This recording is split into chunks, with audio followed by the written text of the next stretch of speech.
할렐루야. 오늘도 하나님께 영광 돌리기로 원하는 우리 가운데 모든 성도들에게 하나님의 풍성한 은혜가 임하실 줄 믿습니다. 저는 계속해서 금요일에 하나님의 숨결이 닿아서 변화되었던 성경의 인물들에 대해서 살펴보고 있습니다. 우리 지난 시간에는 베드로를 살펴보았습니다.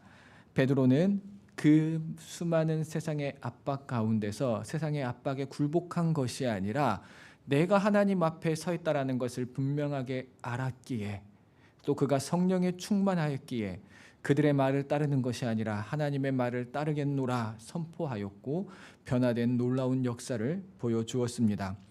그러나 베드로가 그렇게 선포하였다라고 해서 모든 것이 끝난 것은 아닙니다.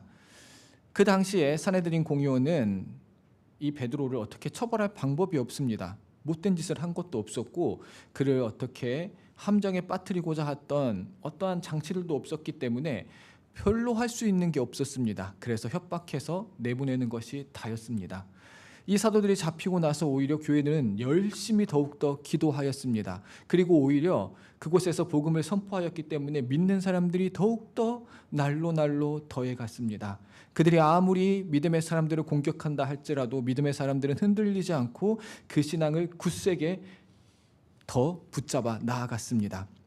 그래서 이제 얼마나 더 예루살렘 교회가 성장을 하였냐면은 구제해야 될 사람들이 너무나 많이 될 정도로 성장을 하였습니다. 이제 사도들이 더 이상 구제하는 일을 신경을 쓸 수 없을 만큼 많은 사람들이 생겼고, 그래서 구제할 일을 담당하기 위해서 7명의 집사를 선출하였습니다. 오늘은 그 7명의 집사 중에 한 명인 스데반의 이야기를 하려고 합니다. 7집사 중 한 사람이었던 스데반, 우리가 성경에서 잘 알고 있듯이 그는 은혜와 권능이 충만하여 기사와 표적을 민간에 행했다라고 했습니다. 가는 곳마다 성령의 놀라운 역사가 일어나게 되었습니다. 또한 이 스데반 집사님은 거기에서 끝난 것이 아니라 이 복음도 열심히 전파하고 다녔습니다. 예루살렘에는 이제 유대인들 중에서는 디아스포라 유대인이라는 게 있어요. 전 세계에 흩어져 살고 있지만 그곳에서도 신앙을 지키고 있는 유대인들이 있습니다. 그런 유대인들이 말년에는 예루살렘 성전 곁에서 죽고 싶어서 이 예루살렘 성전으로 오는 경우가 있습니다. 그래서 그 디아스포라 유대인들, 그 유대인들이 같은 문화권에 사는 사람들이 같은 회당에 모입니다. 스데반 집사님은 그런 헬라권 문화의 사람들이 모여 있는 유대인들의 회당에서 복음을 전파하였습니다. 그곳에서 논쟁이 일어났었고 그 논쟁을 하는데 이 스데반 집사님에게 성령이 충만하여서 능히 그를 이길 사람이 없었습니다. 쉽게 이야기하면은 아무도 스데반 집사님이 전했던 그 말에 대해서 대꾸할 수가 없을 정도로 완벽한 말씀을 전했습니다. 복음이 그들에게 전해지면은 어떻게 돼야 됩니까? 놀라운 가르침을 받았다라면은 변화돼야지요. 그 가르침이 놀라운 가르침이라면은 그래, 내가 잘못 생각했구나, 나의 잘못된 것을 버리고 변화돼야 되는데, 어떻게 예수님 시대랑 똑같이 예수님이 복음 전할 때랑 똑같은 일이 일어납니다.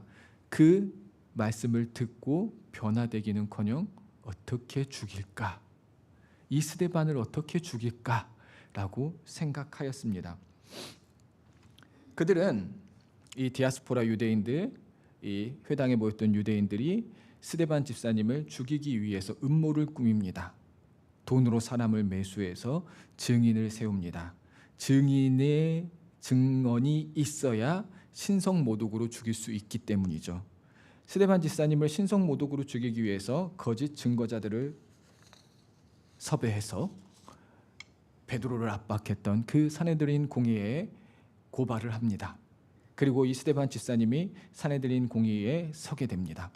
지난주에 제가 말씀드렸던 것처럼 이 산헤드린 공의회 자체가 얼마나 큰 압박인지 모릅니다. 거기에는 수많은 엘리트들이 있고 또 압도되는 건축물이 있습니다. 그뿐만이 아니라 이제 스데반 집사님을 공격하기 위한 많은 사람들이 이 스데반 집사님을 어떻게 죽일까 바라보고 있는 상황입니다.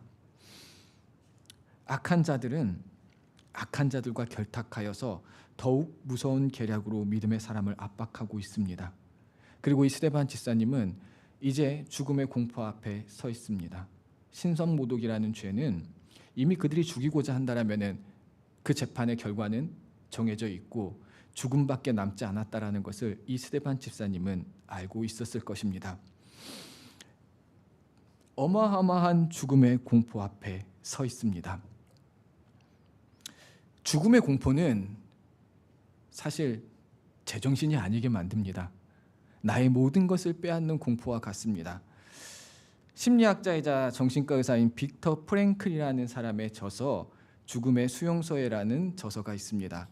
2차 세계대전 때에 유대인들이 학살당했던 그 아우슈비츠 수용소에서 있었던 이야기입니다.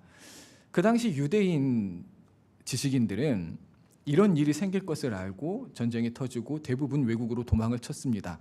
그런데 이 빅터 프랭클은 도망치지 않고 빈에서 끝까지 남아있다가 자기 아내, 자녀들까지 다 죽음을 당하고 자신도 아우슈비츠 수용소에 갇히게 됩니다. 그 처참한 수용소의 생활, 날마다 굶주림에 허덕여야 됐었고 또 가스실의 죽음이 언제 닥칠지 모르는 그곳에서 인간성은 박탈당했습니다. 이름은 지워졌고요. 팔에 적힌 번호로만 불려지게 되었습니다. 그들은 언제나 배가 고팠고 그들은 언제나 죽음이 내 코앞에 있었던 상황이었습니다. 그 상황 가운데 사람들은 대부분 인간성을 상실하게 되는 것을 보게 됩니다.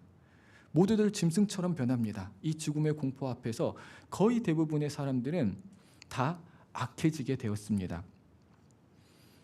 병들어서 이제 곧 죽을 날을 앞두고 있는 사람의 마지막 빵을 빼앗는가 하면은 유대인들은 자기들끼리 엄청 잘 챙겨요. 유대인들은 그 유대감이 되게 깊어요. 그런데 그 안에서 자기가 살기 위해서 우리로 치면 앞잡이죠. 카포라는 역할을 스스로 자처하는 사람들이 있습니다. 누가 잘못하고 있는지 그 동족을 때리면서 고발하는 역할을 자처하는 사람들도 생겨납니다. 이 죽음 앞에서 인간성은 처절하게 상실되었습니다. 그러나 그 프랭클은 그 지옥 같은 곳에서 완전히 다른 소수의 사람을 목격합니다. 그들은 뼈만 앙상하게 남아 있었는데 누가 보기에도 그 사람도 불쌍한데 자기보다 힘든 사람을 향해 다가가며 위로하고 기도해 주었습니다. 또한 자기보다 힘든 사람, 죽어가는 사람들에게 자기도 먹을 것이 없는데 자기의 빵을 나눠주는 그 놀라운 광경을 목격하게 됩니다. 그리고 그 놀라운 광경을 목격하면서 그의 책에 이렇게 기록합니다. 인간에게서 모든 것을 빼앗아 갈 수 있다. 재산도, 가족도, 심지어 생명도 빼앗을 수 있다. 하지만 단 한 가지 결코 빼앗을 수 없는 인간의 마지막 자유가 있다. 그것은 어떠한 비극적인 상황에 놓이더라도 그 상황에 대해 자신의 태도를 선택할 수 있는 자유이다. 빅터 프랭클이 말하고자 하는 것은 무엇입니까? 우리 대부분의 인간들에게 빼앗아갈 수 없는 자유가 한 가지 있습니다. 모든 사람들이 그 죽음의 공포 안에서 처절한 삶 가운데서 인간성을 버리지만 그러나 그것을 결단코 버리지 않는 그 사람이 존재합니다. 저는 이것이 바로 하나님이 우리에게 주신 자유라고 생각합니다. 짐승처럼 살아가는 것도 자유입니다. 인간처럼 살아가는 것도 자유입니다. 우리는 어떻게 살아가야 되는지 그 자유를 주셨습니다. 빅터 프랭클이 이 말을 했던 이유가 무엇입니까? 그런데 그 자유를 주셨음에도 불구하고 인간답게 살아가는 것을 선택하는 사람이 많지 않기 때문에 그들의 위대함을 보고 이 글을 남겼다라고 저는 생각을 합니다. 스데반 집사님의 상황이 바로 이런 상황입니다. 신선모독의 죄는 어떻게 죽는지 알고 있습니다. 그것은 돌에 맞아 죽어야 합니다. 돌에 맞아 죽는다라는 것 생각만 해도 끔찍한 일입니다. 한 번에 죽는 게 아니에요. 큰 고통을 계속 당하면서 뼈가 부서지고 살이 찢기는 고통을 당하면서 죽음을 맞이해야 되는 그 상황에 서 있습니다. 그 상황이 일반 사람들, 보통 사람들이 그 상황에 서 있다라면 어떻게 될까요? 대부분의 사람들은 벌벌 떨게 될 것입니다. 아니면 내 목숨을 구걸하기 위해서 내 신념을 바꿀 수도 있습니다. 아니면은 그 죽음을 당하면서 나는 잘못한 것이 없어. 저들을 저주하면서 저들에게도 이 저주가 임할 것이다, 이러한 고통이 임할 것이다, 저주를 퍼붓거나 쌍욕을 퍼붓거나 그렇게 하는 것이 보통의 사람의 모습입니다. 그러나 우리가 너무나 잘 알고 있듯이 스데반 집사님은 그렇게 하지 않았습니다. 스데반 집사님은 그 두려운 죽음을 초월한 모습을 우리에게 보여주었습니다. 그 공포 앞에서 자신의 태도를 선택할 자유를 사람답게, 믿음의 사람답게 마지막을 맞이하는 그 모습을 우리에게 보여주셨습니다. 얼마나 큰 압박감, 얼마나 큰 두려움이 있겠습니까? 그런데 그 압박과 두려움을 이길 수 있었던 이유는 사도행전 6장 15절에서 이렇게 말합니다. 공회 중에 앉은 사람들이 다 스데반을 주목하여 보니 그 얼굴이 천사의 얼굴과 같더라. 그 공회는 그를 압박하는 사람들, 그를 죽이고자 하는 사람들, 그리고 죽음 앞에 서 있음에도 불구하고 그의 얼굴은 천사와 같이 밝았습니다. 그 이유는 그에게 성령이 충만하게 임하였기 때문입니다. 성령이 충만하게 임하였기 때문에 스데반은 평안함에서 끝나지 않았습니다. 그 공회의 자리, 내가 죽음을 앞두고 있는 자리, 무서워서 벌벌 떨어야 되는 그 자리를 복음을 선포할 자리로 변화시켜 버렸습니다. 완전히 세상의 압박과 세상의 공포를 초월하였습니다.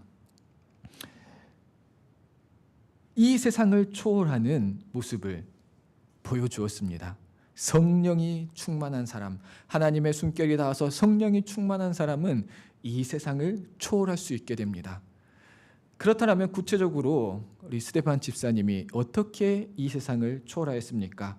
하나님의 숨결이 닿은 사람이 무엇을 초월하였습니까? 첫째로 시선을 초월하였습니다. 제가 전에 지난주에 이야기한 것처럼 베드로가 신문을 받았던 사내들인 공회의 자리, 그 깎은 돌의 방은 어마어마한 시선의 압박이 느껴지는 곳입니다. 그들은 높은 곳에서 한 사람을 바라보게 설계된 그곳에서, 위압적인 모양으로 설계된 그곳에서 살기 어린 눈으로 이 스데반 집사님을 바라보았을 것입니다. 어떻게든 꼬투리를 잡고 죽이고자 혈안이 되어 있었을 것입니다.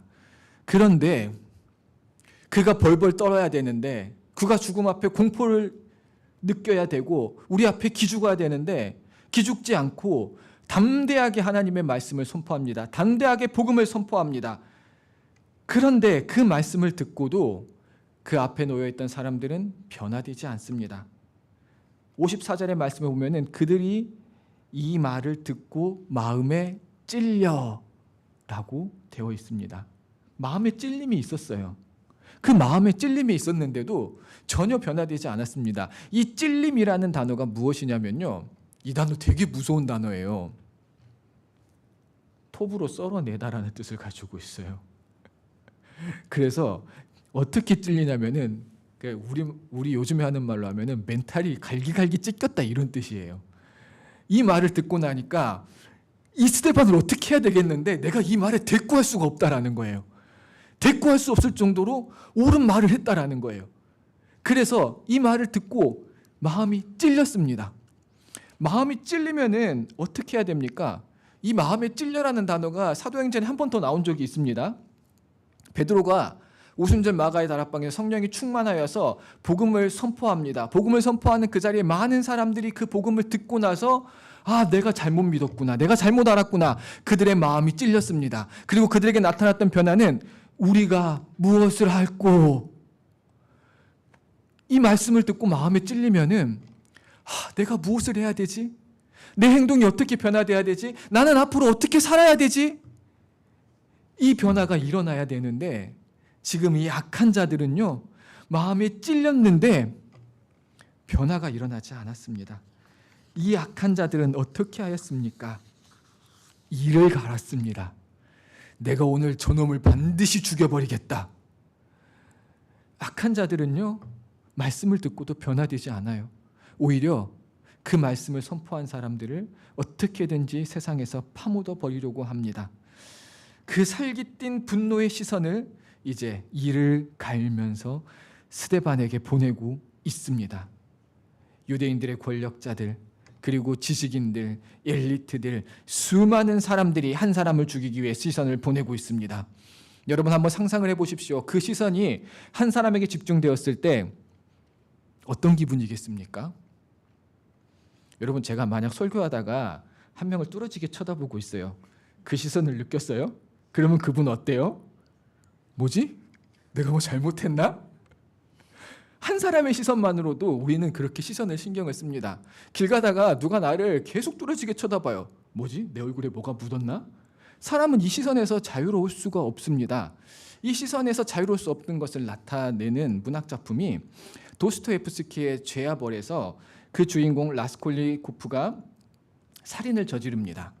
그리고 그 살인을 저지르고 나서 어떻게 그 사람이 처참하게 무너지는 과정을 보여줍니다. 그 무너지는 과정 중에 하나가 무엇이냐면요, 살인을 저지르고 나니까 그냥 길거리에서 마주치는 사람이 나를 쳐다보기만 해도 이 사람이 나를 지금 살인자로 의심하고 있나? 계속 그런 생각이 드는 거예요. 그 시선 하나하나가 극한의 상황에 달하면 그 시선 하나하나가 다 신경 쓰이면서 그의 삶이 점점 무너지고 스스로 자멸하게 되는 것을 그 소설에서 보여줍니다. 여러분, 스데반이 겪었던 시선은요, 진짜 확실한 살기 어린 시선이었을 것입니다. 그 시선을 바라본다면 그 시선이 신경이 쓰여질 수밖에 없어요. 그래서 내가 어떻게 해야 되지? 그 두려움을 가지면서 내가 뭘 해야 되나? 내가 뭘 해야 되나? 초조하고 두려워질 수밖에 없습니다. 그런데 스데반은 그 시선을 완전히 초월하였습니다. 어떻게 초월하였습니까? 55절에 이렇게 기록되어 있습니다. 스데반이 성령 충만하여 하늘을 우러러 주목하여. 스데반은 성령이 충만하였기 때문에 그의 살기 어린 시선을 바라보지 않았습니다. 하늘을 우러러 주목하였습니다. 하늘을 우러러 주목하였다라는 건 그들의 도끼 어린 시선, 아무것도 신경 쓰이지 않았다라는 것입니다. 내가 바라봐야 될 곳이 어딘지를 분명하게 알았습니다. 하늘에 계신 하나님을 바라보았습니다. 여기서 우러러 주목하다라는 이 단어, 아테니조라는 단어를 사용합니다. 이 단어는 합성어예요. 아와 테이노라는 단어가 합성된 것입니다. 아는 하나 또는 연합이라는 뜻이에요. 그냥 숫자 하나이거나 무엇이 연합하였다. 테이노는 팽팽하게 당기다. 무슨 뜻이냐면요, 쉽게 생각하면 이거 생각하면 됩니다. 양궁선수가 팽팽하게 할시위를 당깁니다. 그때 뭐 하고 있습니까? 관역을 똑바로 쳐다보고 있습니다. 양궁선수가 팔시위를 팽팽하게 당기면서 저기 누가 지나가나, 몇 명이 지나가나, 새가 몇 마리 지나가나 이렇게 하지 않습니다. 한 곳을 눈을 고정하여서 집중하고 있었습니다. 지금 스데반은 내가 바라봐야 할 한 곳, 그 하나님을 향하여서 내 눈을 집중하고 있었습니다. 내가 하나님께 집중하고 있기 때문에 그 살기 어린 시선 아무것도 아닙니다. 나의 구원자는 하나님이시고 내가 바라봐야 될 곳은 하나님이시고 내가 평가받아야 될 곳은 하나님이기 때문에 그 두려운 시선 아무것도 아니었습니다. 여러분, 세상의 시선이 두려운 근본적인 이유가 무엇입니까? 그것은 내가 세상을 바라보기 때문입니다. 세상이 나를 어떻게 볼까? 제가 아까도 이야기했잖아요. 누가 나를 뚫어지게 쳐다보면은 지금 내가 뭐가 묻었나? 지금 내 옷이 뭔가 이상한가? 이렇게 보게 되잖아요. 세상이 나를 어떻게 바라볼까? 세상이 내 이런 모습을 얼마나 보잘것없이 바라볼까? 이게 다 어떤 모습입니까? 내 안에 영적인 자존감이 없기 때문이에요. 내가 하나님의 자녀이다. 내가 하나님의 선택받은 하나님의 백성이다. 이 생각이 있으면요, 세상이 나를 어떻게 바라보는지 그거 상관없어요. 내가 시선을 신경 써야 될 곳은 딱 하나밖에 없습니다. 내가 지금 하고 있는 이 행동이 하나님 보시기에 합당한 행동인가? 내가 하고 있는 이 일이 하나님께 영광 돌리는 일인가? 내가 하고 있는 이 모든 것들이 하나님이 기뻐하실 일인가? 오직 거기만 바라봐야 됩니다. 세상의 시선이 두려운 것은 내가 세상을 집중하고 있고 내가 세상을 바라보고 있기 때문에 그 세상의 시선이 두렵다라는 것입니다. 우리는 그 세상을 바라보아서는 안 됩니다. 내가 하나님의 자녀인데 세상 누가 나를 평가하리요? 내가 창조주 하나님과 동행하는데 세상의 시선이 무엇이 두렵겠습니까? 라고 선포할 때 세상을 초월할 수 있는 신앙이 탄생하게 됩니다. 스데반은 이 세상의 시선을 초월할 수 있었던 이유는 썩어져 없어질 세상의 것을 바라보지 않았습니다. 영원한 하나님을 향하여서 그 하늘을 향해 시선을 고정하였기 때문에 그들의 살기 어린 시선이 두렵지 않았습니다. 우리 또한 하나님을 향하여 시선을 고정할 때 이 세상을 이길 수 있는 힘을 얻게 될 수 있을 줄 믿습니다. 그런데 사실 내 연약한 의지로는 그것을 하기는 쉽지 않습니다. 자꾸 세상이 보입니다. 그렇기 때문에 우리가 성령 충만함을 구해야 됩니다. 성령이 충만할 때 우리의 시선은 하나님을 향하게 될 줄 믿습니다. 하나님의 숨결이 닿은 사람이 초월한 것, 둘째는 세상의 판단을 초월하였습니다. 세상을 살고 있는 세상 사람들은 철저히 세상의 기준에 맞춰서 사람을 판단합니다. 세상의 잣대를 들이대어서 쓸모 있는 사람, 쓸모 없는 사람을 판단합니다. 귀한 사람과 천한 사람을 세상의 평가 기준에 맞춰서 판단합니다. 그리고 우리가 이 세상을 살아가다 보면은 그 세상의 판단과 평가에서 자유롭지 못합니다. 세상의 판단에 어울리는 사람이 되기 위해서 세상에서 원하는 스펙을 쌓으며 살아갑니다. 세상의 판단에 맞추는 사람이 되기 위해서 내 취향도 아닌데 세상에서 유행하는 옷을 입기도 합니다. 그리고 오늘날 많은 젊은이들이 하고 있는 소셜 네트워크, SNS는 어떤 곳입니까? 세상의 판단의 장입니다.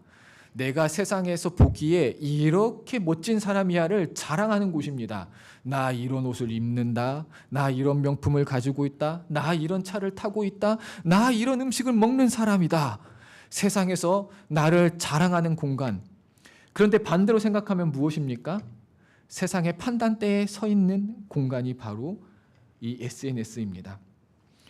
세상을 살아가는 사람들은 어떻게든 세상의 판단과 평가에 목매이게 됩니다.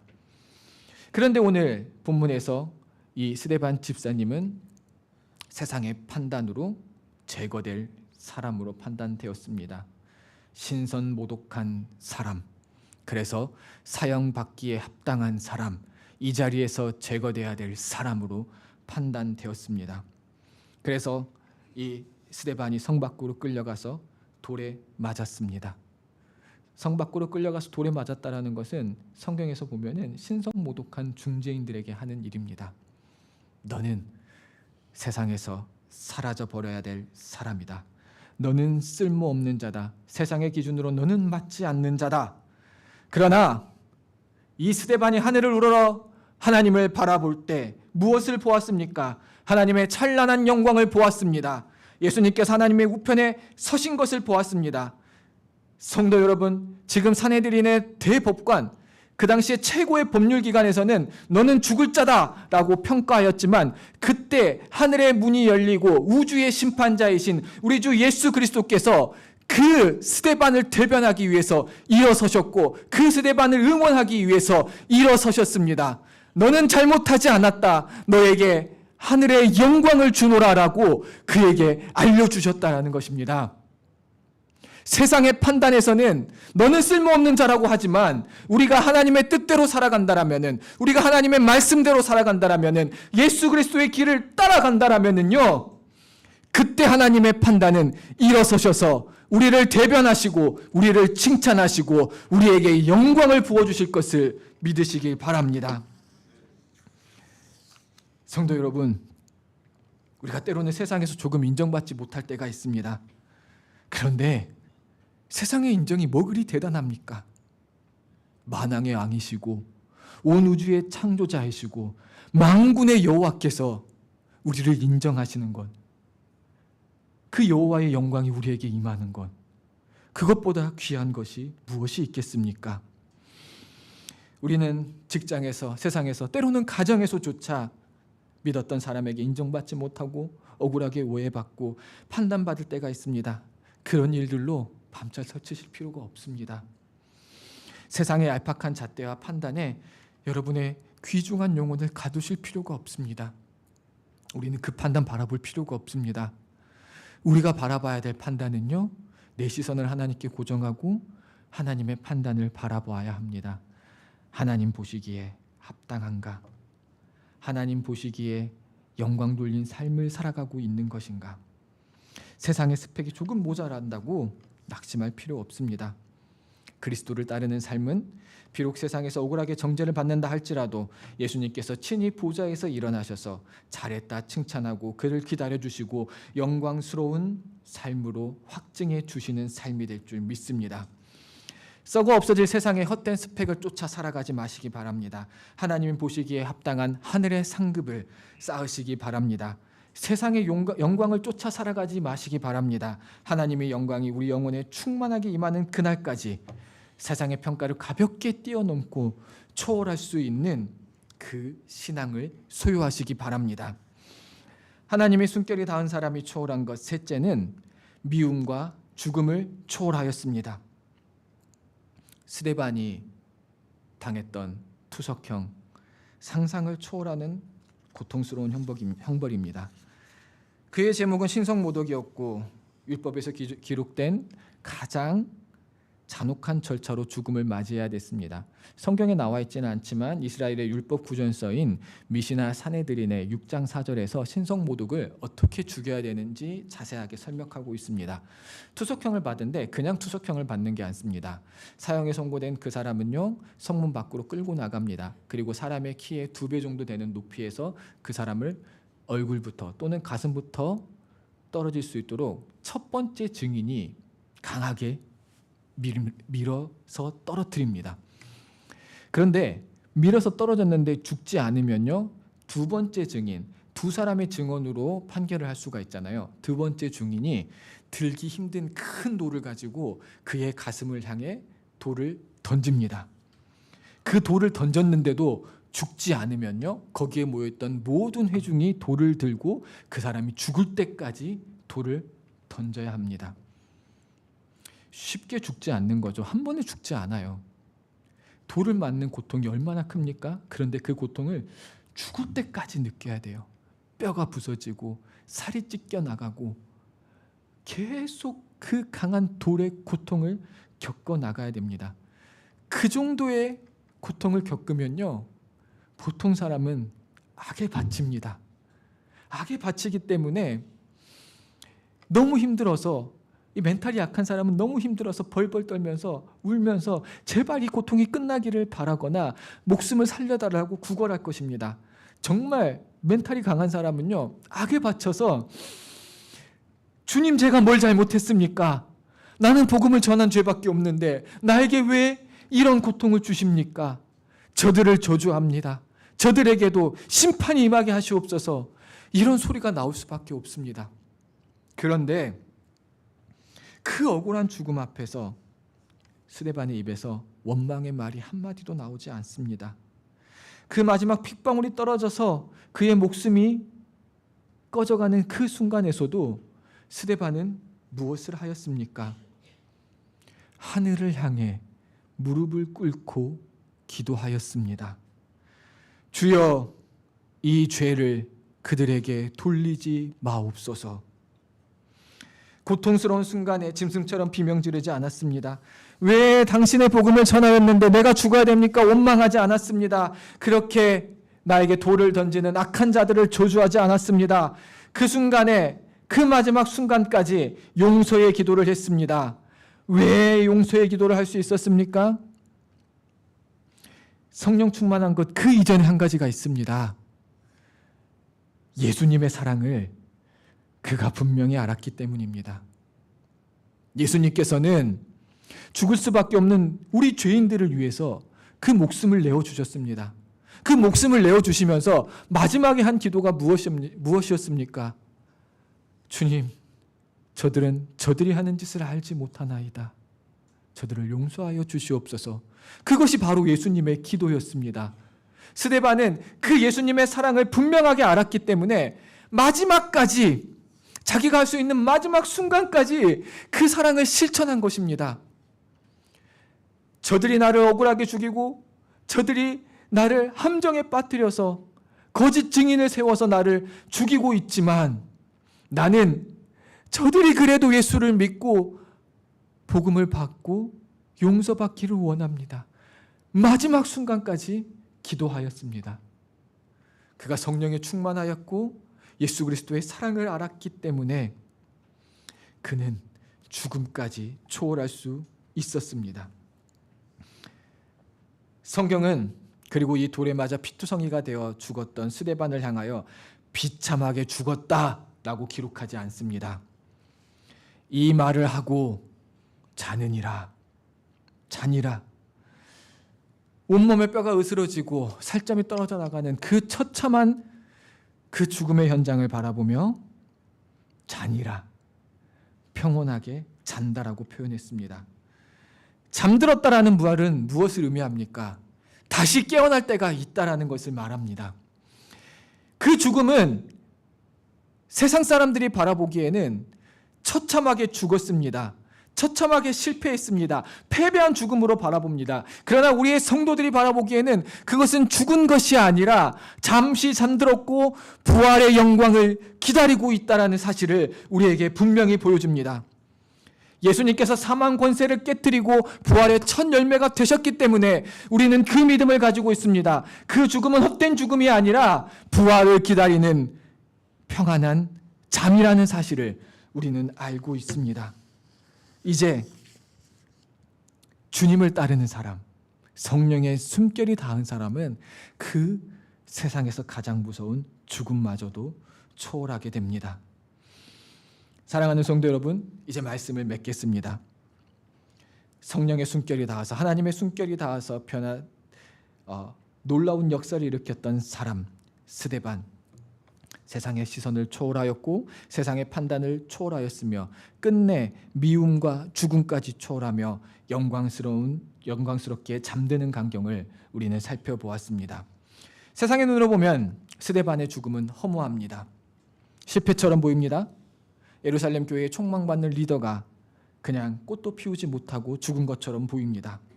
그러나 잊지 마십시오. 초대 교부였던 터툴리아는 이렇게 말하였습니다. 순교자의 피는 교회의 씨앗이다. 스데반 집사님이 죽고 나서 교회에 큰 박해가 일어났습니다. 이 박해로 말미암아 예루살렘 교회에 있던 성도들은 뿔뿔이 흩어졌습니다. 온 사마리아와 온 유대로 흩어지게 되었습니다. 그런데 그 흩어짐이 교회의 끝이 아니었습니다. 성경에서 뭐라고 기록되었냐면요, 그들이 가는 곳마다 복음을 전파하니라. 그래서 복음이 사마리아와 온 유대와 땅 끝까지 이르러 선포되게 되었습니다. 그리고 우리 스데반 집사님이 하였던 그 마지막 기도, 저들을 용서하여 주시옵소서, 이 기도 헛된 기도가 아니었습니다. 그 자리에 있었던 바울, 사울이었던 바울, 그 사울은 그때에 스데반이 죽는 것이 당연하다 생각하였습니다.